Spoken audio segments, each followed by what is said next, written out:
అందరికి నమస్కారం అండి. మీలో చాలామంది క్రికెటర్ అవ్వాలి అని చెప్పేసి చాలామంది అనుకుంటారు. అయితే మరి సెలక్షన్స్ ఎప్పుడు జరుగుతాయి, ఎలా జరుగుతాయి అని చెప్పేసి చాలామందికి కూడా తెలీదు.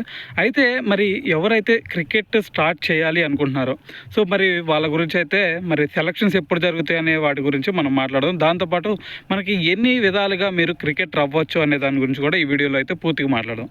అయితే మరి మీకు ఫస్ట్ వచ్చేసరికి ఎప్పటి నుంచో ఉన్నది ఇది. సో అయితే మరి ఒక క్రికెటర్ అవ్వాలి అంటే ఫస్ట్ మీకు ఒక డిస్ట్రిక్ట్కి మీరు ఖచ్చితంగా ఆడి ఉండాలి. అంటే మీకు ఒక ఆంధ్రాలో చూసుకున్నట్టయితే మీరు ఒక డిస్ట్రిక్ట్ క్రికెట్ అసోసియేషన్ తరపున మీరు డిస్ట్రిక్ట్ మ్యాచెస్ ఆడి ఉండాలి. మరి అలా ఆడి ఉండాలంటే మీకు ఫస్ట్ ఉండే ప్రాసెస్ ఏందయ్యా అంటే మీకు డేట్ అంటే మీకు మహా అయితే జూన్ జూలై ఈ టైంలో మే నుంచే స్టార్ట్ అవుతున్నాయి ఇప్పుడు. సో మే జూన్ జూలై ఈ 3 monthsలో మీకు డిస్ట్రిక్ట్ క్రికెట్ అసోసియేషన్ వాళ్ళు ట్రయల్స్ పెడతారు, అంటే సెలక్షన్ ప్రాసెస్. సో మీరు ఎవరైనా సరే వీటికి అటెండ్ అవ్వచ్చు అనమాట. సో మీరు క్రికెటర్ అవ్వాలి అని అనుకుంటే చాలు, సో మీరు ఎవరైనా సరే ఈ ట్రయల్స్కి అటెండ్ అవ్వచ్చు. సో మరి అక్కడికి వెళ్ళిన తర్వాత మీరు ఖచ్చితంగా మీ white and white uniform, shoe compulsory ఉండాల్సిందే. సో దీని తర్వాత మీ క్రికెట్ కిట్ ఖచ్చితంగా తీసుకెళ్ళాలి. మీరు ఒకవేళ బౌలర్ అయితే ఒక బాల్ ఉంటే సరిపోతుంది, ఇది గుర్తుపెట్టుకోండి.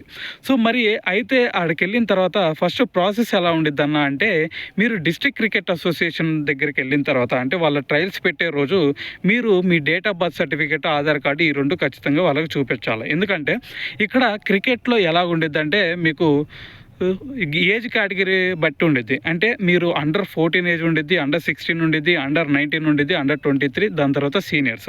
సో ఇలా ఏజ్ కేటగిరీ బట్టి ఉండిద్ది కాబట్టి మీ డేట్ ఆఫ్ బర్త్ సర్టిఫికేట్ ఖచ్చితంగా ఉండాల్సిందే. మరి ఈ సెలక్షన్స్ ఎప్పుడు జరుగుతాయి అన్న అంటే మీకు మే, జూన్, జూలై ఈ 3 నెలల్లోనే ఉంటాయి మ్యాక్సిమం. సో అయితే మరి మొన్న మన ఛానల్లో కూడా అప్లోడ్ చేసాం, మనకి ఆగస్టులో కూడా అండర్ 14 సెలక్షన్స్ జరుగుతూ ఉన్నాయి. సో ఇలాగా ఈ 4 నెలల్లో ఖచ్చితంగా సెలక్షన్స్ ఈ 4 నెలల్లోనే ఉంటాయి. సో మరి ఇవి ఆడిన తర్వాత మీరు డిస్ట్రిక్ట్ మ్యాచెస్ ఆడతారు. సో దాని తర్వాత మీరు స్టేట్కి ఆడాల్సి ఉంటుంది. సో ఇవన్నీ కామన్. సో అయితే మరి ఫస్ట్ మరి ఎలా తెలుసుకోవాలన్నా మరి మాకు ఈ సెలక్షన్స్ ఎప్పుడు జరుగుతున్నాయి, ఎలా జరుగుతున్నాయి మాకు తెలియట్లేదు, మరి మేము ఎలాగ సెలక్షన్స్కి ఎలాగ అటెండ్ అవ్వాలి అని చెప్పేసి మీలో చాలామంది అడగచ్చు.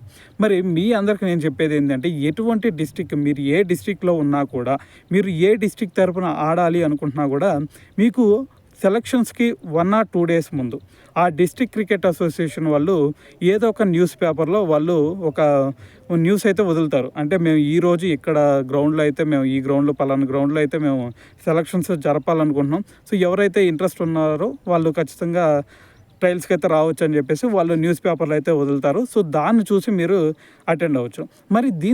మరి దాని తర్వాత ప్రాసెస్ అంతా మీకు ఆల్రెడీ అర్థమైపోయింది. ఆడికి వెళ్ళిన తర్వాత దీని తర్వాత డిస్ట్రిక్ట్ క్రికెట్ అసోసియేషన్కి మేము అటెండ్ అవ్వలేదు, డిస్ట్రిక్ట్ ట్రయల్స్కి మేము అటెండ్ అవ్వలేదన్నా, నెక్స్ట్ ఏదన్నా మాకు ఇంకా క్రికెటర్ అయ్యే ఛాన్సెస్ ఏమన్నా ఉన్నాయా అదే సంవత్సరంలో అంటే మీకు ఇంకా ప్రస్తుతానికైతే మనకి ఐఎస్పిఎల్ అనేది ఒకటి వచ్చింది. సో ఈ ఐఎస్పిఎల్ ద్వారా కూడా మీకు క్రికెటర్ అయ్యే ఛాన్స్ ఉంది. ఇది ఇంకా షార్టెస్ట్ వే అని చెప్పొచ్చు.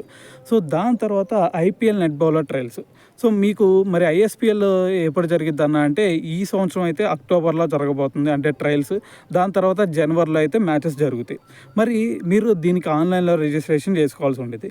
ఈ ఐఎస్పిఎల్ తర్వాత ఇంకేదన్నా ఉంది అంటే IPL net bowler trials. IPL net bowler trials ఎప్పుడు జరుగుతాయి అన్న అంటే నవంబర్లో అయితే ఖచ్చితంగా జరుగుతాయి. అంతకుముందు సంవత్సరం అయితే డిసెంబర్లో జరిగింది. సో ఈసారి చూసుకుంటే నవంబర్లోనే జరిగే ఛాన్స్ ఉండే.